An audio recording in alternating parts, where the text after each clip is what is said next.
Olha, eu acho que foi muito importante ouvir a falação de vocês. Para a gente ter uma dimensão micro e macro do que significou essa vitória. Nós estamos apenas iniciando um novo ciclo político no Brasil. A história do Brasil é dividida em ciclos. Teve o processo das diretas até chegar no fim da ditadura. Teve o processo da Constituinte, que nós participamos. Teve o processo da Nova República. Teve o processo da eleição do Lula e o golpe. Teve o processo do fascismo, com o golpe, com a prisão do Lula e o inominável. E agora nós vamos iniciar um novo ciclo. Como é que ele vai ser? É um grande desafio pela frente. O que é que nós fizemos, pessoal? O país voltou a respirar, o país voltou a ser desintoxicado e o país voltou a ser alegre. E, mais ou menos, na política, a gente tem uma imagem que é o velho e o novo. O velho, que é identificado com fascismo, feminicídio, racismo, fome, miséria, desemprego, arma, morte, está tentando sobreviver, mas nós derrotamos ele. E tem um novo. Que novo é esse? Que Brasil nós queremos? Nós sabemos que Brasil é. A fome, a miséria, o desemprego, o autoritarismo, o feminicídio, as mortes, a destruição das instituições públicas na área da educação, da saúde, da ciência e tecnologia. Vocês viram agora a quantidade de dinheiro do fundo para a ciência e tecnologia que está blocado, né? Vocês sabem o que significa a área indígena, as terras da Amazônia, do Pantanal. Quer dizer, foi um ciclo de destruição. Por quê, pessoal? Esse ciclo de destruição, ele não foi neutro. Uma parte da classe dominante ganhou dinheiro demais. Os bancos, o agronegócio, os monopólios privados na área de comunicação, as empresas de investimento em privatizações, essas empresas, essas redes de distribuição, cujo símbolo maior é o véu da van, esse processo enriqueceu uma meia dúzia. O andar de cima está muito rico, ninguém sofreu prejuízo. Agora, da classe média para baixo, você tem endividamento, desemprego, 680 mil mortes por Covid, 33 milhões de famintos, a incerteza. Então, olha bem, diante desse quadro, nós tivemos uma primeira grande vitória, porque nós derrotamos o status quo, derrotamos as fake news, derrotamos a violência, derrotamos o uso da máquina, derrotamos a mentira, derrotamos o preconceito, derrotamos o antipetismo. E olha bem como é a coisa. Essa derrota, ela se torna maior porque ela foi encabeçada por um cara que foi preso, um cara que foi criminalizado, um cara que era para morrer, e ela foi maior porque é de um partido que foi criminalizado, que não era para mais estar existindo. E ela foi mais forte ainda porque, particularmente no segundo turno, ela foi uma vitória da militância social e política, que foi para a rua. Nós fizemos aqui várias panfletagens e a gente sabe como é que eram as portas de metrô, né, Daniel? E a gente sabia como é que o pessoal recebia. Então eu acho que foi uma vitória muito grande, porque uma vitória você não pode medir pelo número de votos, é pelo o significado dela, pelo que ela simboliza, pelo que ela indica para o futuro. Então nós estamos diante de uma seguinte situação. Em 2016, vamos usar essa data aí, nós fomos derrotados e fomos para a defensiva. E não foi brincadeira 2016, 2018, 2020, foi barra pesada. Nós saímos da defensiva e passamos para a ofensiva. Ganhamos a eleição. E quem era o responsável pela nossa derrota passou a ser derrotado. Mas ele não foi exterminado. Ele não foi eliminado. Ele está fazendo tentativa de golpe dos caminhoneiros, vocês estão vendo nos quartéis, vocês estão vendo ontem a nota golpista do Comando das Forças Armadas, vocês estão vendo o que representa essa classe dominante brasileira. Eu vou dar aqui um exemplo para vocês. Eu vou ler aqui uma notícia de 1884. Nossa, 3 anos antes da escravidão de 87. E olha bem o que essa notícia do Diário do Brasil coloca para o setor financeiro. Eu vou mostrar aqui para vocês que vale a pena. Só um instantinho, porque eu não sou daqui. Vê aí, companheiro. Vai ver aí. Frutos do abolicionismo. No Diário do Brasil, lê-se o seguinte: as apólices da dívida pública estão cotadas a 1,030, alguma coisa que eu não sei qual era a moeda dessa época. R$1.000. Ainda há pouco estavam 1,80. Caiu o título da dívida. As ações do Banco do Brasil estão cotadas a R$250 mil. Ainda há pouco eram cotadas a R$300 mil. Caiu pela metade por causa da abolição. Todos os papéis de crédito, enfim, perderam de valor dia por dia. A desconfiança é geral. O capital se retranha, eu acho que é. Retrai. O espírito de empresa desaparece. Acho que é. Isso. As economias nacionais emigram. Quero dizer para vocês que isso está datilografado. Vai embora, faz do país. As economias nacionais. As economias nacionais emigram constantemente do nosso país e vão alimentar o trabalho e as indústrias em outros povos. O comércio queixa-se com fundamento de avultados prejuízos por esta depressão geral de valores. Isso aqui, pessoal, é uma notícia desse jornal de 1884, 3 anos antes da abolição. Eu estou lendo aqui para você entender. A gente tem que entender o que Brasil é esse que mostrou a cara. O Brasil que mostrou a cara tem tudo isso. Tem o Brasil da luta das mulheres, tem o Brasil da juventude, tem o Brasil antirracista, tem o Brasil da comunidade LGBTQIA+, tem o Brasil da população indígena, tem o Brasil da classe trabalhadora, tem o Brasil dos empreendedores, tem o Brasil da intelectualidade, tem o Brasil dessa história que quer prevalecer. Mas tem o Brasil da escravidão, do feminicídio, do racismo, da morte, da arma. Tem o Brasil da tutela militar, que vocês viram ontem, na nota das Forças Armadas. E tem o Brasil da tutela do mercado. Isso aqui, pessoal, é o mercado dizendo que não podia ter abolição, porque o Brasil ia quebrar. Você compara isso com o que vocês viram, quando o Lula chorou. Olha bem, pessoal, o presidente da República comete um ato de grandeza, chora por causa da fome.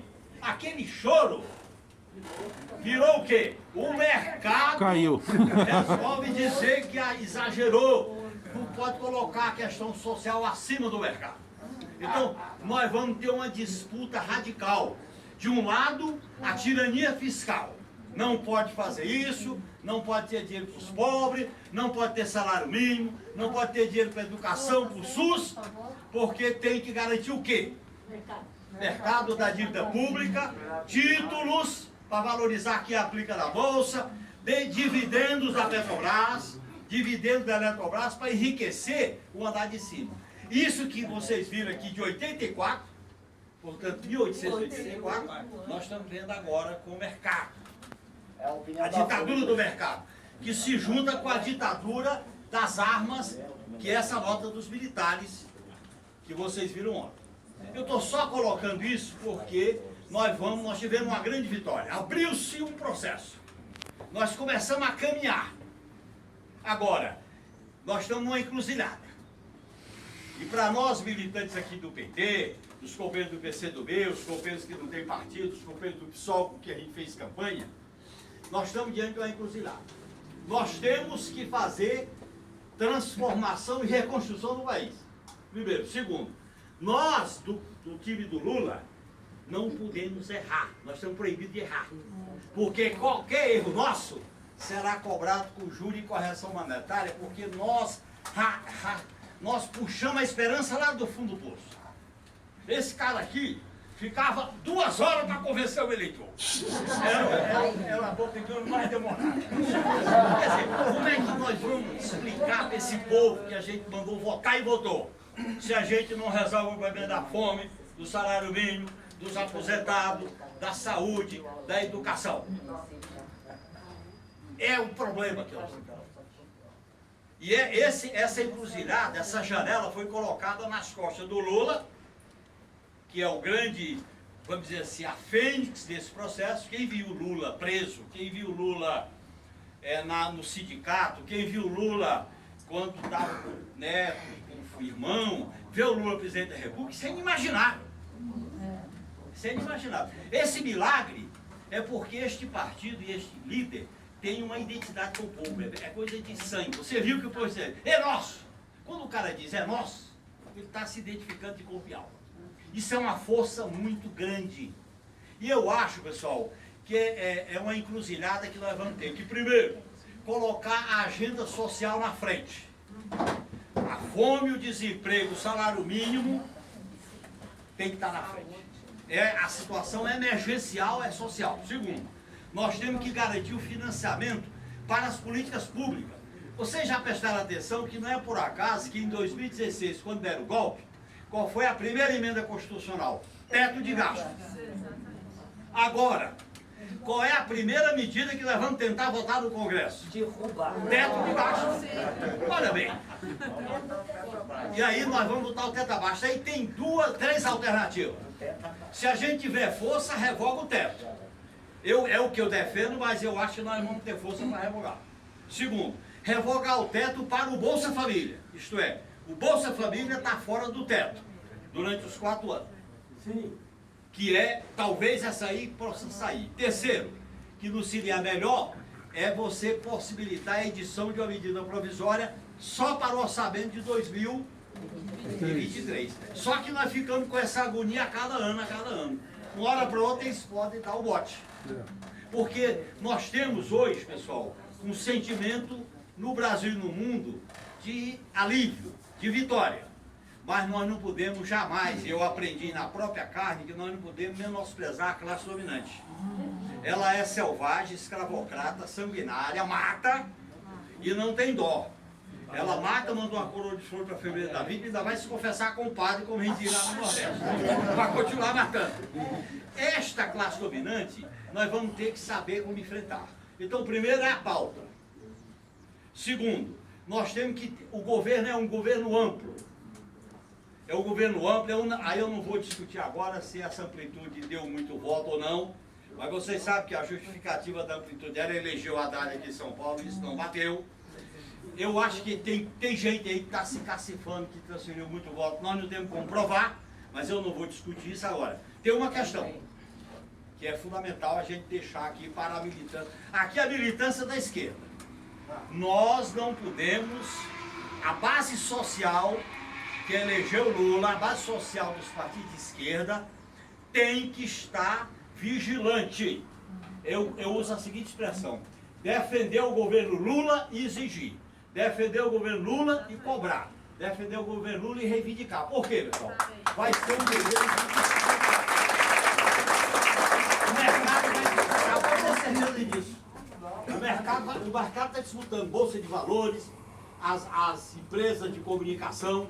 O imperialismo americano vai disputar pesado. Não vai ser brincadeira. Isso que vocês viram o Lula falar, vamos fazer a integração latino-americana, e a Dilma está lá na Colômbia. Pessoal, se a gente fizer a integração latino-americana, isso significa o quê? Nós vamos viabilizar no subcontinente mais rico do planeta, em água doce, em proteína animal e vegetal, em petróleo no Atlântico e em área agriculturável, diante da fome que campeou o mundo, nós vamos ter um trunfo muito grande. Para não falar da Amazônia, do Pantanal, que é um ativo que o Brasil não negocia a soberania, mas quer negociar porque é um patrimônio da humanidade. E língua, né? Só português e espanhol. Então, veja bem, nesse sentido, nós temos força para fazer um governo democrático, nacionalista, popular e que faça mudança. Agora, o desastre foi tão grande que para a gente fazer omelete tem que quebrar ovos. E na hora de quebrar os ovos é que vem o problema. Porque nós vamos ter que contrariar interesses. Não tem como, nós vamos ter que contrariar interesses para ter imposto sobre lucros e dividendos. Que esses caras que têm lucros, tem que ter lucros e dividendos. E o imposto sobre grandes fortunas. Pelo menos esses dois aí. Porque a partir desse tributo, nós vamos financiar as políticas públicas. Como é que nós vamos governar? Qual é o diálogo que nós vamos ter na hora que criar o Ministério dos Povos Originários? Tem que, de uma lapada, demarcar as áreas dos indígenas. Não tem como. E é por decreto. Vocês sabem que aí não depende de lei no Congresso, é por decreto. Como é que nós vamos discutir a pauta das mulheres se cria o Ministério da Mulher? Criar o Ministério da Mulher não é bem feito. Tem que ter políticas públicas. Como é que nós vamos enfrentar, por exemplo, a pauta antirracista na hora que cria o Ministério do Povo Negro? Tem que ter medidas de cota. Então, isso significa, pessoal, que nós vamos fazer políticas de transformação. Isso não é fácil num país com essa tradição que em 84 dizia que a abolição ia colocar a cotação do dinheiro em risco. E esse é o Brasil. De onde veio esse fenômeno da extrema-direita? Veio do Purão que abriu a porta. Esse Purão não tinha voz. Esse Purão existia na época da ditadura, existia quando a gente fazia aquelas grandes manifestações, existia quando eles inclusive votavam no Lula. O que eles fizeram? Tiraram a tampa do Purão e deram vez para quem defende morte, arma, racismo, feminicídio, matar indígena. Abriram a porta do inferno, veio tudo. O que o Inominável fez foi isso. E essa extrema-direita veio para ficar. Por que eles estão nos quartéis? Eles vieram para ficar. Eles vão enfrentar o nosso governo na rua e no Congresso. Eles vão criar o medo. Eles fazem uma coisa na guerra moderna que é o seguinte: levanta a arma, mas não é para atirar, é para espalhar o medo. Vocês se lembram de 2021? Vai ter golpe no 7 de setembro, vai não ter. 2022, vai ter golpe e não teve. Eles espalham a onda para desmobilizar. É aquilo que se chama, é o medo do medo. As pessoas têm medo de ter medo. E a pior coisa na política é o medo. Porque o medo imobiliza, o medo paralisa, o medo dificulta. O medo, como diz os filósofos, você só vence o medo quando o ideal da felicidade reina. E o ideal da felicidade só é subversivo quando ele é coletivo. Não adianta a felicidade individual. A felicidade individual não é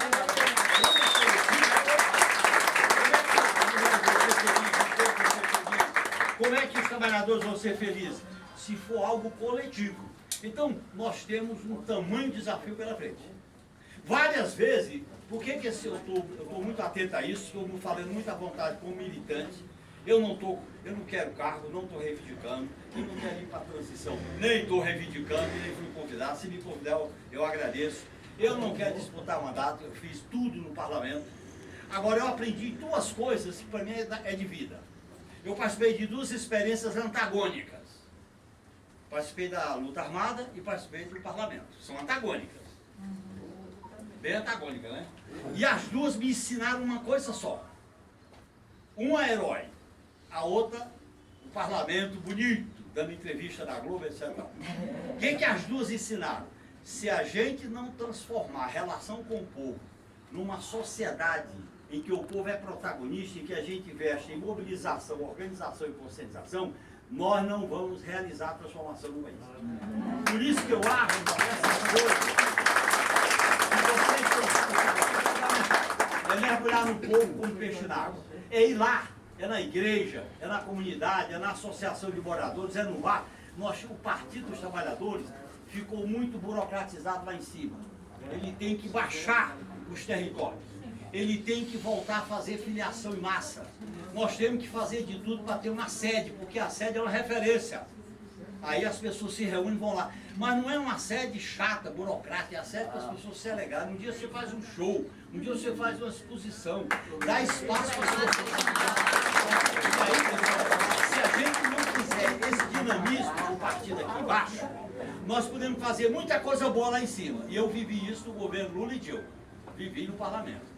Mas na hora que os caras afinam a espada para nos golpear, e botam uma narrativa na televisão, e botam um juiz togado como era o Moro, ou então como era aquele ministro do Supremo, para nos condenar, o povo nos condena.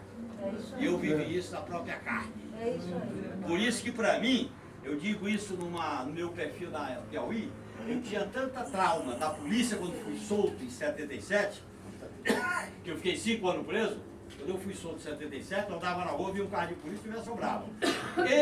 Em 2015, quando eu saí da prisão do Mensalão, eu vi um carro da TV e ficava apavorado. É formas de guerra diferentes.